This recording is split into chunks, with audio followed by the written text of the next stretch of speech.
Now at 5, a Joplin man is arrested after a crash claims the life of another person. Plus, how a neighborhood app is being used to keep local communities safe. And with time running out to find 5 people aboard a missing submersible, the Coast Guard announces a discovery in the area near the Titanic. I'm Roxana Saberi with more on what the remote-operated vehicle found. The 4 states' most watched news starts now. Joplin police arrested a man for felony DWI after another person was killed in a crash. This is KOAM News at 5. I'm Jalen Banks. Authorities say the crash happened around 8:30 last night along River Road, just east of Main Street in Joplin. They say a Chevy Cobalt traveling west when it left the roadway and overturned, crashing into a large brick mailbox. The passenger, 20-year-old Liberty Fowler of Joplin, was killed. The 21-year-old driver of the car has been arrested, but formal charges have not been filed. See Click Fix is an app that allows citizens to engage with their city government and identify issues within their community. Both Joplin and Pittsburgh city officials say it's important to properly use this app and make sure you can identify the issues that you see around you. Click Fix is a citizen engagement app. It allows you the power of your phone to report where you are, to geolocate your location for where the incident is taking place, whether it be a pothole, a street sign missing, a vacant lot that has tall weeds or trash, or something's been dumped there. You can report that concern to the city. It goes straight into that Click Fix system, and then our staff receive that directly. Both Joplin and Pittsburgh officials want to remind you that the app is not intended to report criminal activity. If you are aware of an emergency or suspicious of a crime going on around you, always be sure to dial 911. Veterans in Miami today had the chance of flying back in time in a biplane. The event was organized by Dream Flights, a donation volunteer-driven organization with the mission of giving back to those who served. This was the 4th time Dream Flights came to Miami. Each flight lasted around 15 minutes and brought joy to the veterans. When you reach a certain age, you start losing your friends and health, and it seems like you're losing everything, you're not gaining anything. And I fundamentally believe that people should hang on to their dreams. They're not thinking about biplane flights, but when you give them that flight, it kind of opens up their world and says, I can still do things, I'm relevant.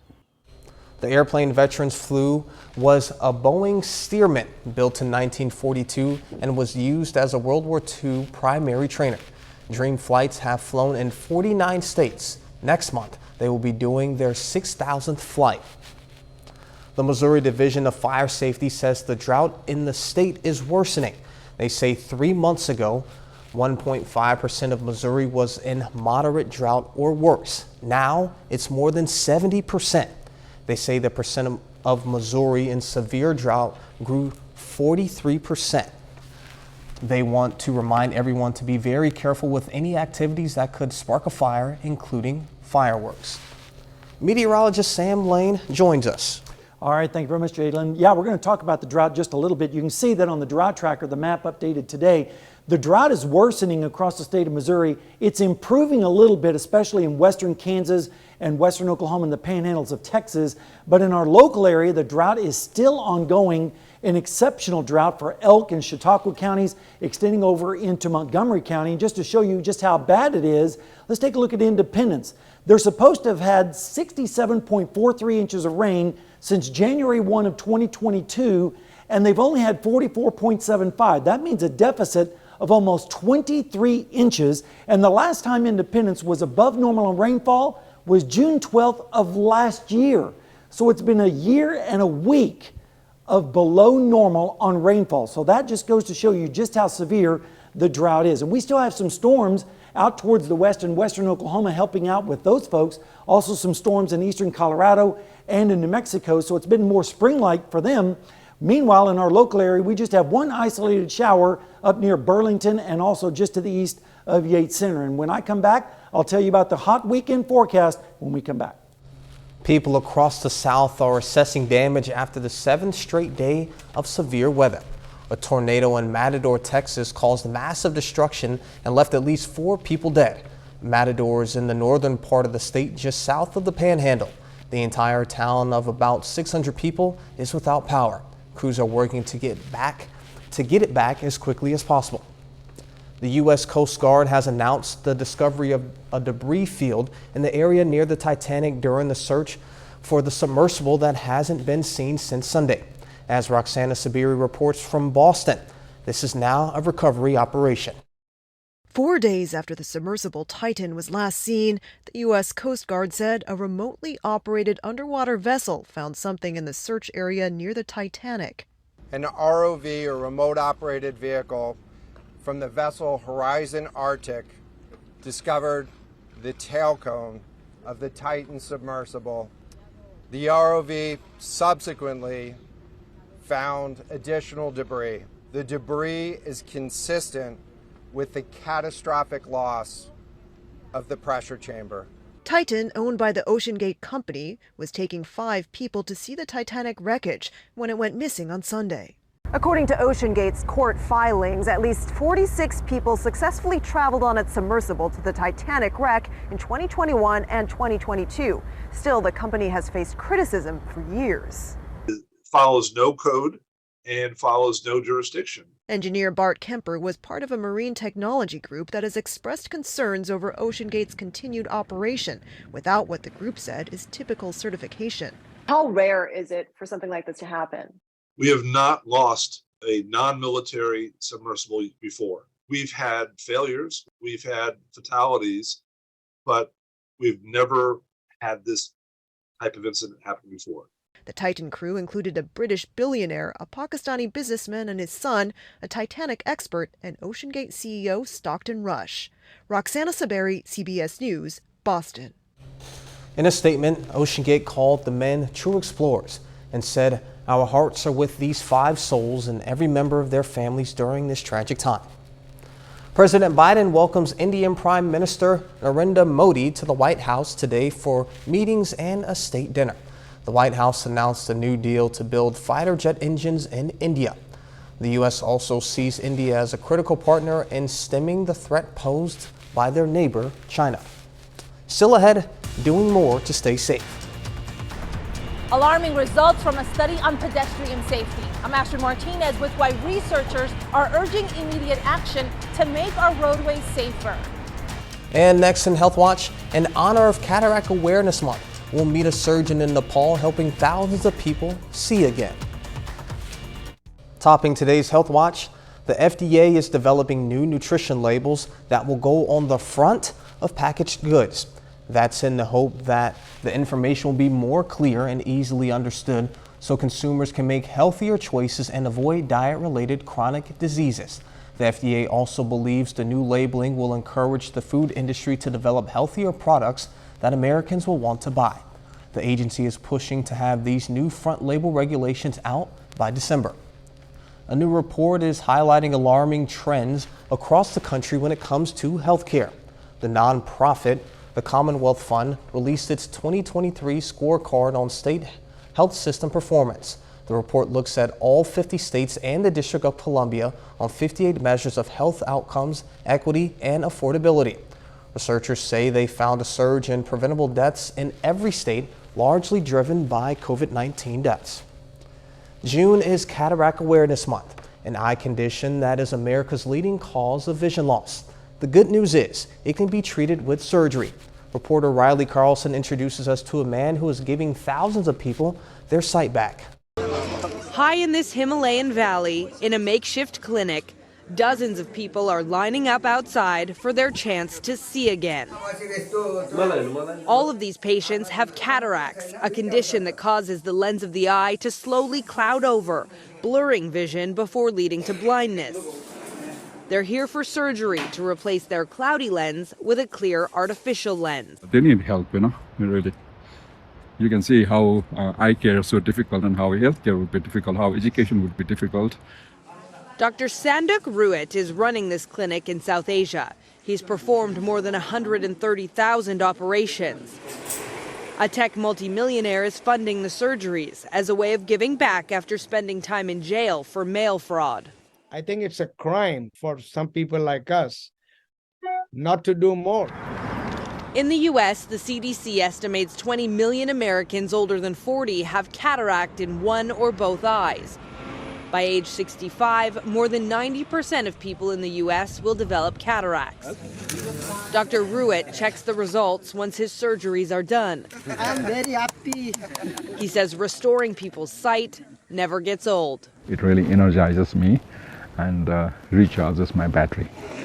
The pair has now set a lofty goal: 500,000 more surgeries in 5 years. Riley Carlson, CBS News, London. Cataracts are more prevalent in Nepal than almost anywhere else on Earth. That's a look at today's health news. A little later, how a proposed rule by federal regulators could change braking systems on large vehicles. And it's pretty warm across the area once again as summer is making its presence known. I'll be back to let you know what the weekend looks like when we come back.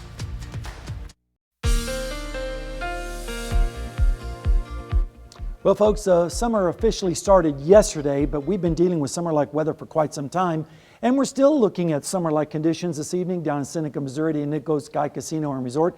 Just mostly blue skies, just a few clouds out there, way off in the distance, a few cumulus and some cirrus clouds, and that is about it. Today was normal, 88 for the high and the normal low, or 67, and of course that's where we were, so it was exactly normal. Unfortunately, we're not normal on the rainfall, which is about 85 hundredths below for the month and 7 inches so far for the year. Hopefully we'll get some more rain in here to help keep that or catch that up a little bit. But right now, the only storm activity we have in the region is up near Burlington, just an isolated shower at that. Temperatures are pretty much in the upper 80s to lower 90s across the area. 87 in Miami, Pittsburgh, Fort Scott, 88 in Iola, 91 right now in Independence, a little bit cooler over to the east where they're in the mid 80s. When you factor in the dew point and the humidity, this is what it feels like right now. 90 in Independence, 91 in Nowata, 90 in Grove and in Jay. So it's a pretty toasty afternoon.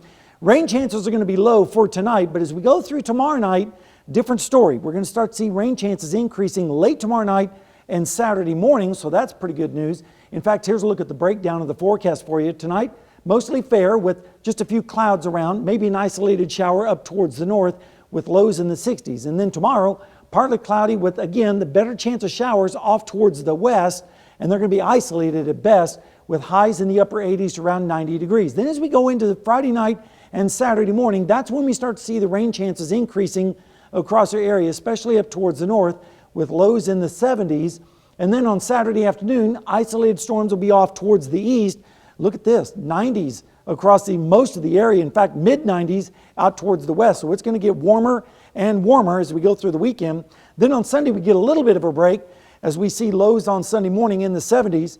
Rain chances, like I said, are going to be few and far between, but we could see maybe 1/4 of an inch in some of the storms, heavier amounts in some isolated spots, especially off towards the east. And then as we go through the forecast, you can see the ridge of high pressure is going to maybe retract a little bit back towards the west, and that's going to allow these systems to come a little bit closer to us as they go up and over the ridge. But then as we go into the early part of next week, look what happens. The ridge comes back towards the east and comes back with a vengeance, causing all the storm activity to go well away from us, and it's just going to build and build, and that means hotter weather on the way. Let's take a look at the next 7 days. Tomorrow, partly cloudy and 90, 93 on Saturday with the chance of storms mainly in the morning, 94 on Sunday with isolated storms. And then as we go through the rest of the forecast, look at that. Thursday, I just couldn't do it. Had to forecast 98. It's going to be hotter than, well, I'll let you fill in the blank. Oh, for sure. With temperatures close to 100 by the end of next week. It is certainly that time of the year. Not looking forward to it, but that's what happens when you live in the area. That's right. Hopefully along the lines we can get some rain. Hopefully so. For the drought. Because we definitely need it. All right, thank you, Sam. Coming up, what a new report shows about a rise in pedestrian deaths.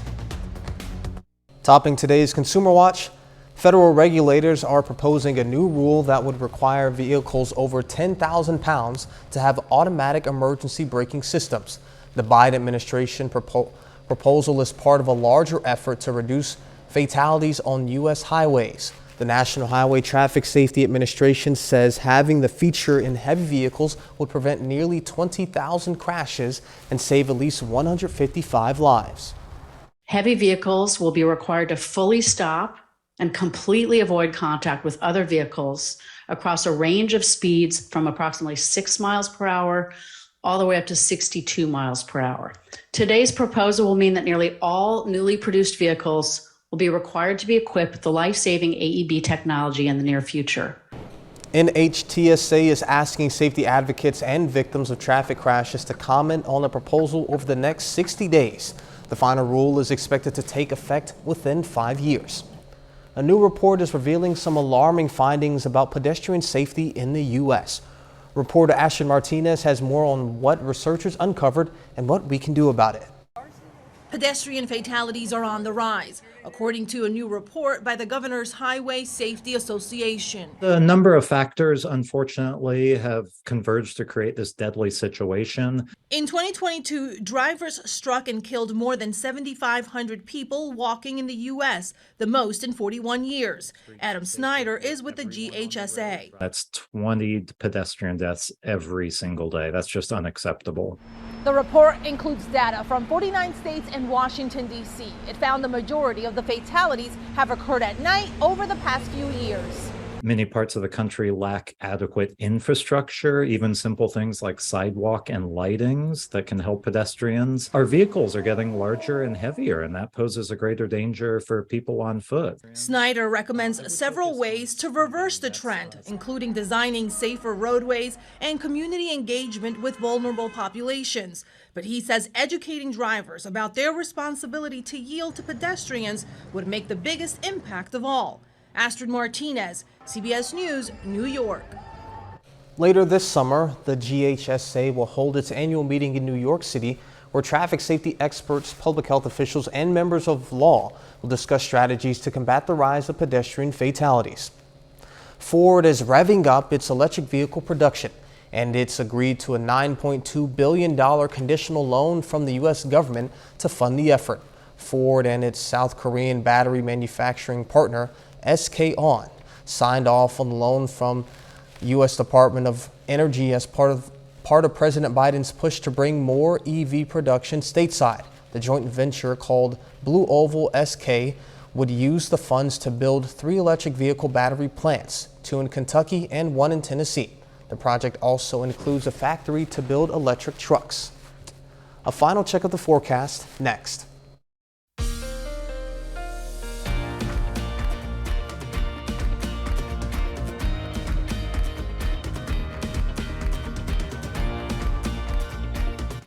Up next on the CBS Evening News, we'll check out a historic garden that was recently uncovered after decades of neglect. Then on KOAM News at 6, a Joplin man says a piece of technology from the 1960s could have helped save the people aboard the Titanic submersible. Plus, we'll have more on the neighborhood app helping keep local communities safe. And Missouri Southern women's basketball announces a new group of players joining the team. Stay with us for the CBS Evening News and then KOAM News at 6.